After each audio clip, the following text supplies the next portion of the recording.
Assalomu alaykum aziz yurtdoshlar. Bugun men sizlarga juda muhim mavzuni tushuntirib beraman. 1 iyuldan pensiya jamg'armasi orqali aholiga tegishli to'lovlar, pensiya va nafaqalar bo'yicha yoqimli yangiliklar. O'zgarishlar va eng muhimi, bu o'zgarishlar kimlarga ta'sir qilishi haqida gaplashamiz.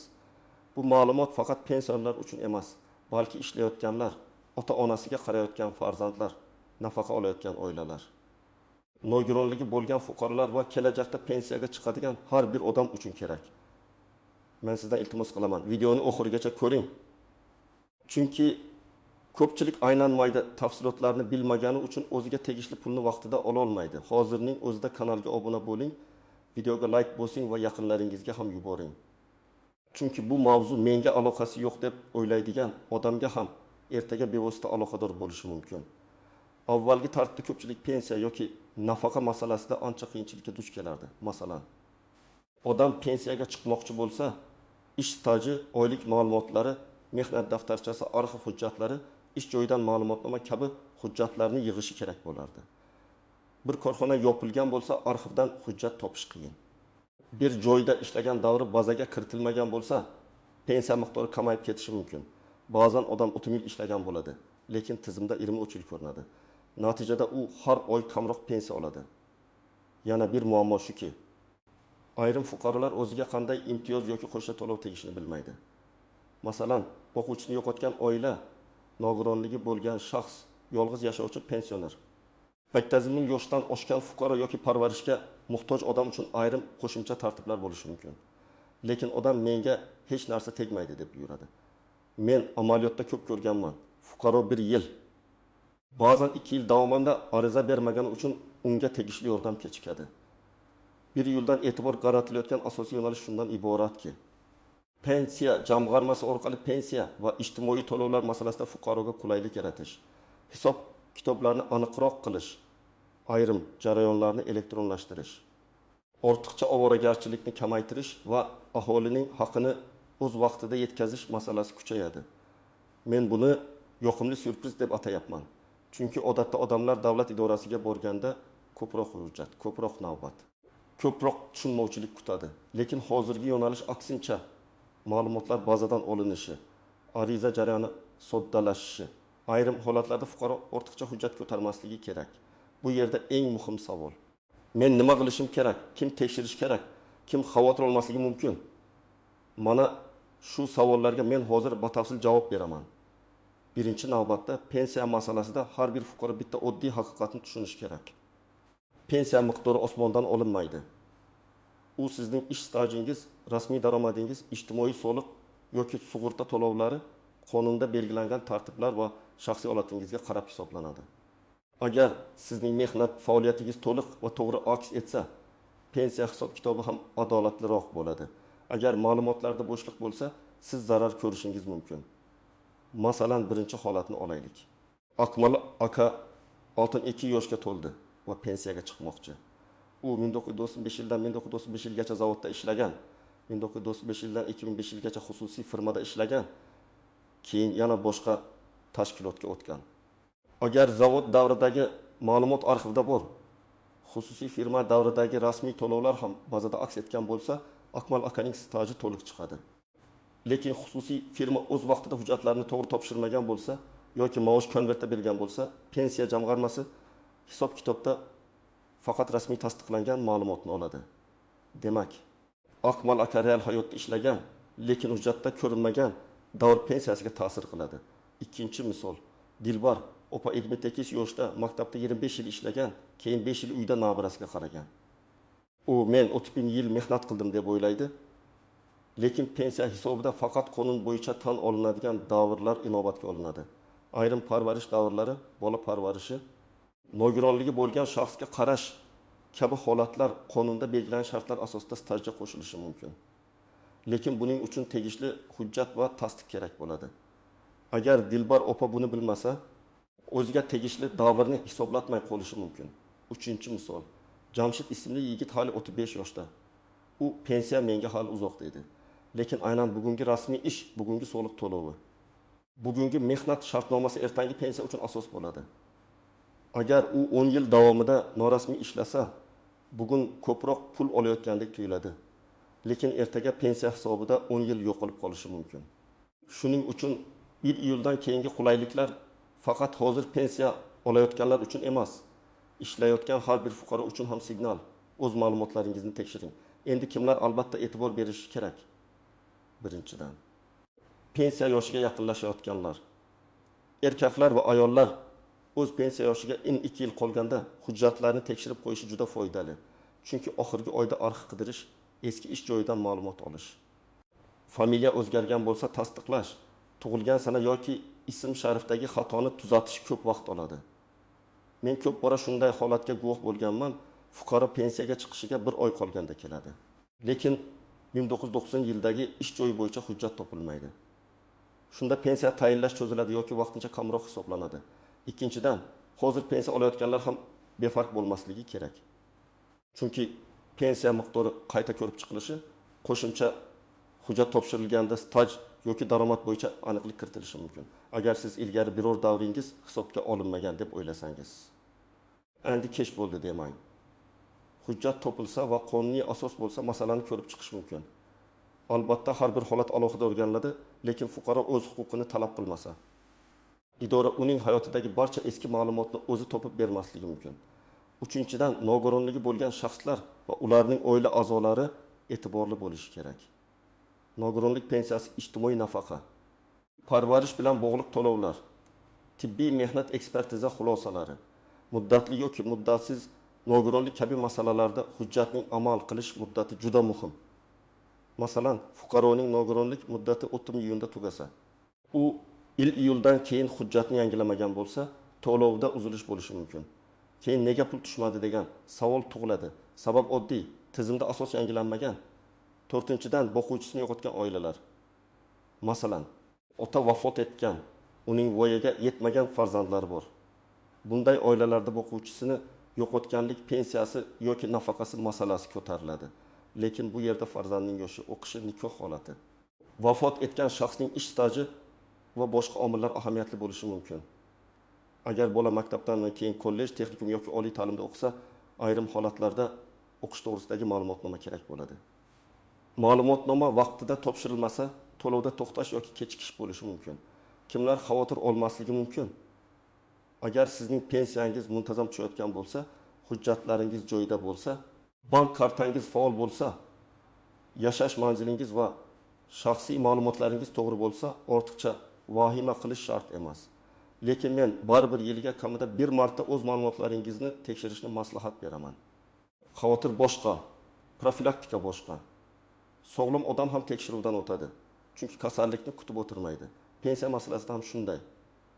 Endi pul tushishi masalasiga kelamiz. Ko'pchilik 1-iyuldan hamma odamga bir xil summa qo'shiladimi deb so'raydi. Men buni juda aniq aytaman. Pensiya va nafaqalardagi har qanday o'zgarish hamma uchun bir xil bo'lavermaydi. Ba'zi o'zgarishlar ma'lum toifadagi fuqarolarga tegishli bo'ladi. Ba'zilari texnik qulaylik bo'ladi. Ba'zilari hisob-kitob yoki to'lov tartibiga tegishli bo'ladi. Shuning uchun kimdir qo'shimcha pul olishi mumkin. Kimdir faqat to'lov puli barqarorlashganini sezadi, yana kimdir hujjatni to'g'rilagandan keyingina foydasini ko'radi. Masalan, Sobir aka 2.300.000 so'm pensiya oladi. Uning barcha staji hisoblangan. Qo'shimcha hujjati yo'q, holati o'zgarmagan. Bunday odamda birdaniga katta farq bo'lmasligi mumkin. Lekin Matluba opa 1.200.000 so'm pensiya olayotgan, keyin eski ish joyidan 7 yillik stajni tasdiqlovchi hujjat topdi. Agar bu hujjat qonuniy tan olinsa, uning pensiyasi qayta hisoblanishi mumkin.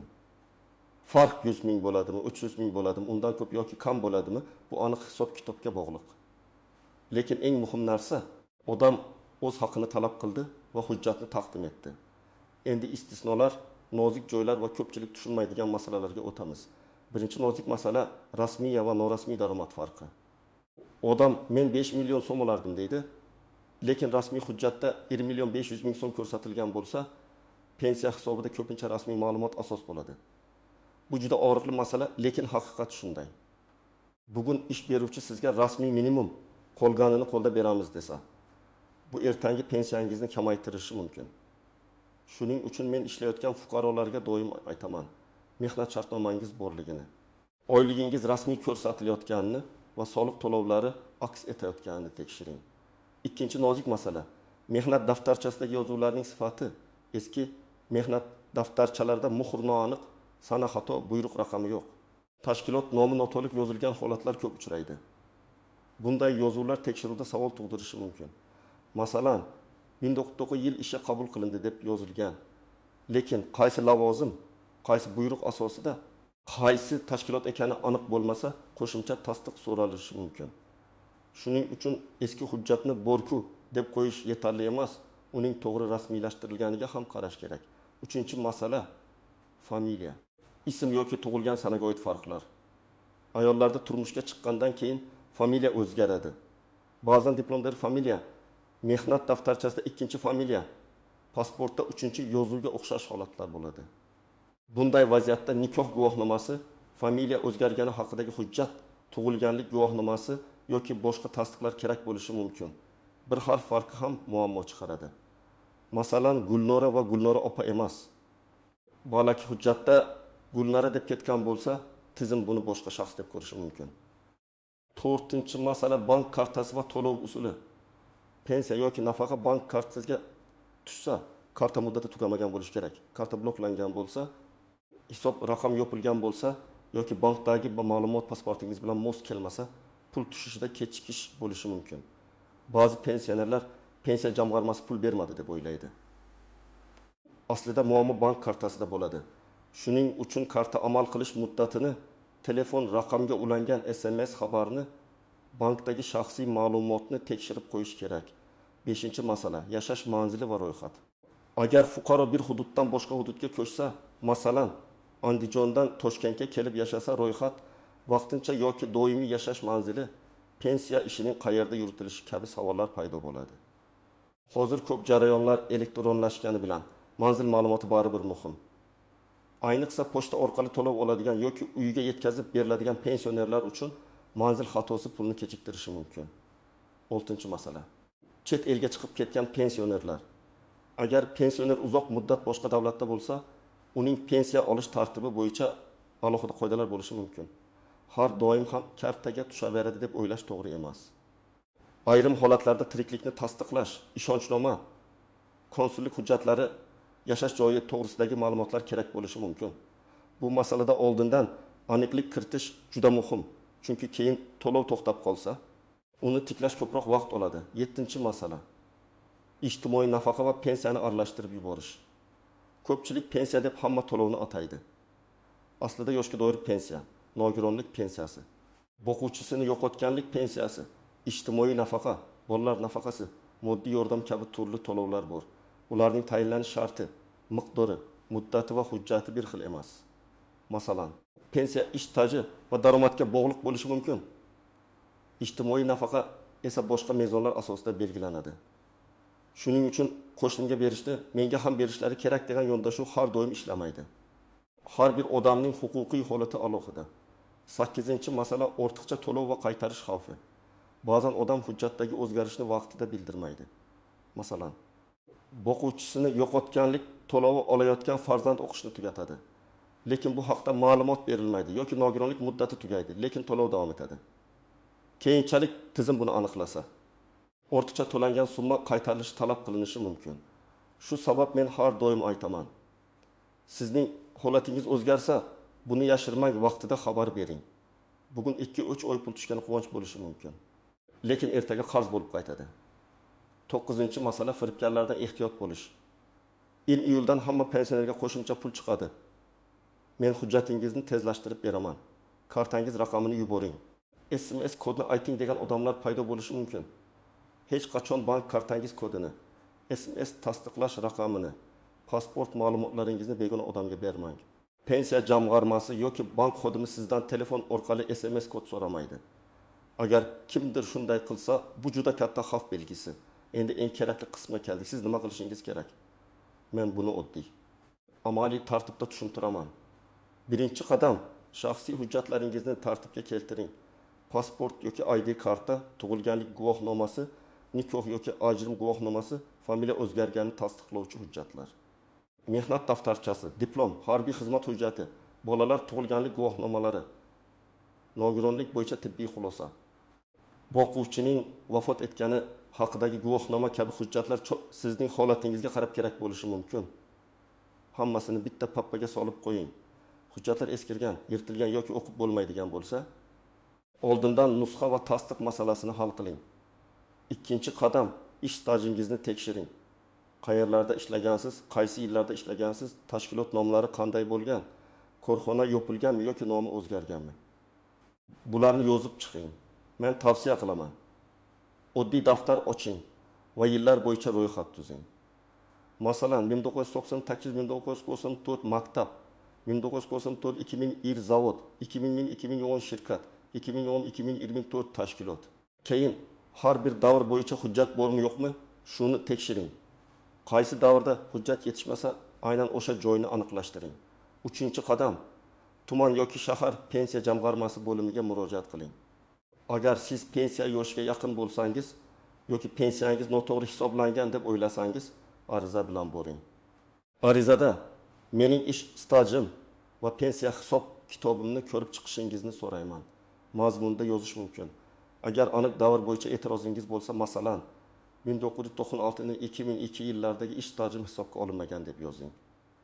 Og'zaki gap bilan cheklanib qolmang. Ariza kirim qilinganini tasdiqlovchi raqam yoki belgi bo'lishi kerak. 4-qadam, elektron xizmatlardan foydalaning. Hozir ko'p ma'lumotlarni MyToGov.uz soliq organlari xizmatlari, bank ilovalari yoki tegishli davlat xizmatlari orqali tekshirish imkoniyati bor. Agar o'zingiz foydalana olmasangiz, farzandingizdan, nabrangizdan yoki ishonchli yaqin odamingizdan yordam so'rang. Lekin parol va SMS kodlarini begona odamga bermang. Elektron raqamli imzo kerak bo'lsa, uni ham faqat ishonchli tartibda oling. 5-qadam, bank kartangizni tekshiring. Karta muddati tugamaganmi? Bankdagi telefon raqamingiz o'zingiznikimi? SMS xabar keladimi? Hisob raqam faolmi? Shularni aniqlang. Agar pensionerning o'zi bankka bora olmasa, qonuniy ishonchnoma masalasi ko'rib chiqiladi. Lekin ishonchnoma berishda ham juda ehtiyot bo'lish kerak. Pulni olish huquqini kimga berayotganingizni yaxshi biling. 6-qadam, arxiv masalasini cho'zmang. Eski ish joyingiz yopilgan bo'lsa, uning hujjatlari qayerga topshirilganini aniqlang. Tuman arxivi, viloyat arxivi, tashkilotning huquqiy vorisi yoki yuqori turuvchi idora orqali ma'lumot qidiriladi. Arxiv so'rovida faqat hujjat kerak deb yozish yetarli emas. Qaysi yillarda, qaysi tashkilotda, qaysi lavozimda ishlaganingizni aniq ko'rsating. Aniq so'rov tezroq natija beradi. 7-qadam, agar rad javobi olsangiz, sababini yozma oling. Ba'zan fuqaro idoraga boradi. Xodim bo'lmaydi deydi. Fuqaro qaytib ketadi. Men bunday qilmaslikni maslahat beraman. Agar sizning arizangiz rad etilsa, rad etish sababi yozma ravishda ko'rsatilishi kerak. Shunda siz nimani to'g'rilash kerakligini bilasiz. Hujjat yetishmayaptimi? Qonuniy asos yo'qmi? Sana mos kelmayaptimi yoki boshqa sabab bormi? Yozma javob keyingi murojaat uchun ham asos bo'ladi. 8-qadam, yaqinlaringizning holatini ham tekshiring. Ko'p pensionerlar internetdan foydalanmaydi, hujjat tilini tushunmaydi yoki idoraga borishga qiynaladi. Agar ota-onangiz, bobo-buyingiz, qo'shningiz yoki qarindoshingiz pensiya olayotgan bo'lsa, ularga yordam bering. Ba'zan bitta hujjatni topib berish orqali odamning oyma-oy daromadi oshishi mumkin. Bu juda katta yordam, ayniqsa dori-darmon, kommunal to'lov va oziq-ovqat xarajatlari oshib borayotgan davrda. 9-qadam. Ijtimoiy tarmoqlardagi har bir xabarga ishonmang. Hamma pensionerga falon million beriladi. Bugun ariza bermasangiz puldan qolasiz. Faqat biz orqali rasmiylashtiriladi. Kabi gaplar ko'pincha odamni chalg'itadi. Rasmiy ma'lumotni pensiya jamg'armasi, davlat xizmatlari, mahalla, hokimlik yoki ishonchli yuridik manbalardan tekshiring. Men ekspert sifatida doim shuni aytaman. Pensiya masalasida eng xavfli narsa bu mish-mish asosida qaror qilish. 10-qadam, agar sizga qo'shimcha to'lov, qayta hisob-kitob yoki hujjat topshirish tegishli bo'lsa, vaqtni boy bermang. Chunki ayrim to'lovlar ariza berilgan sanadan hisoblanishi mumkin. Ya'ni siz bugun murojaat qilsangiz, bugundan ko'rib chiqiladi. 6 oy kutib keyin borsangiz, o'sha 6 oy uchun imkoniyatni boy berishingiz ehtimoli bor. Har bir turdagi to'lovda qoidalar turlicha bo'lishi mumkin. Shuning uchun keyin boraman demang. Men yana bir muhim narsani alohida aytmoqchiman. Pensiya masalasi faqat pul masalasi emas. Bu insonning yillar davomida qilgan mehnatiga hurmat masalasi. Odam 25 butun yil ishlagan bo'lsa, u o'z mehnati hujjatda to'g'ri aks etishini talab qilishga haqli. Agar tizimda xato bo'lsa, uni tuzatish kerak. Agar hujjat yetishmasa, qidirish kerak. Agar odam tushunmasa, tushuntirish kerak. Davlat xizmatining mazmuni ham shundan iborat. Fuqaro sarson bo'lmasligi, o'z haqini bilishi va qonuniy to'lovini olishi kerak. Shu o'rinda men pensiya yoshiga yaqinlashayotganlarga alohida murojaat qilaman. Pensiyaga chiqish kuni kelganda emas, oldindan tayyorgarlik ko'ring.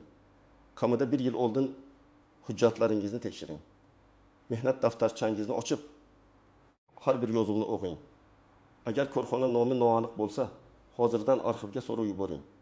Agar familiyangiz o'zgargan bo'lsa, tasdiqlovchi hujjatni tayyorlang. Agar biror davrda farzand parvarishi, harbiy xizmat, nogiron qarindoshga qarash kabi holatlar bo'lgan bo'lsa, bularning pensiya stajiga ta'siri bo'yicha maslahat oling. Hozir pensiya olayotganlarga esa shuni aytaman. Har oy pul tushyaptimi? Demak hammasi joyida deb xotirjam bo'lib ketmang. Miqdor to'g'ri hisoblanganmi? Qo'shimcha hujjat bilan boring, bank kartangizda muammo yo'qmi? Ma'lumotlaringiz yangilanganmi? Bularni tekshirish zarar qilmaydi. Ayniqsa pensiya juda kam chiqayotgan bo'lsa, sababini bilish kerak. Balki rasmiy ish staji kam, balki oylik ma'lumoti past, balki biror hujjat hisobga olinmagan. Sabab aniqlanmasa, yechim ham bo'lmaydi. Demak, iyuldan pensiya jamg'armasi bilan bog'liq yangiliklar va qulayliklar har birimiz uchun muhim signal. O'z huquqimizni bilishimiz, hujjatlarimizni tartibga solishimiz, rasmiy ma'lumotlarimizni tekshirishimiz va kerak bo'lsa vaqtida murojaat qilishimiz kerak. Kimdir qo'shimcha imkoniyatdan foydalanadi, kimdir to'lovdagi uzilishning oldini oladi. Kimdir esa kelajakdagi pensiyasini bugundan himoya qiladi. Men sizga ekspert sifatida eng muhim maslahatni beraman. Kutib o'tirmang, tekshiring. Hujjatlaringizni yig'ing, ish stajingizni ko'rib chiqing. Pensiya jamg'armasi bo'limiga yoki davlat xizmatlariga murojaat qiling. Bank kartangizni tekshiring va rasmiy manbalarga tayaning. Shunda siz o'zingizga tegishli puldan, imtiyozdan yoki huquqdan bexabar qolmaysiz. Agar bu mavzu siz uchun foydali bo'lgan bo'lsa, kommentariyada yozing. Siz pensiya yoki nafaqa masalasida qanday muammoga duch kelgansiz? Pensiyangiz vaqtida tushyaptimi? Hujjatlarda muammo bo'lganmi? Qayta hisob-kitob qildirganmisiz? Fikringiz boshqalarga ham yordam beradi. Videoga like bosing, kanalga obuna bo'ling va bu ma'lumotni ota-onangiz, qarindoshlaringiz, qo'shnilaringizga yuboring. Chunki bugungi bitta to'g'ri maslahat ertaga kimningdir o'yma-o'y daromadini saqlab qolishi mumkin.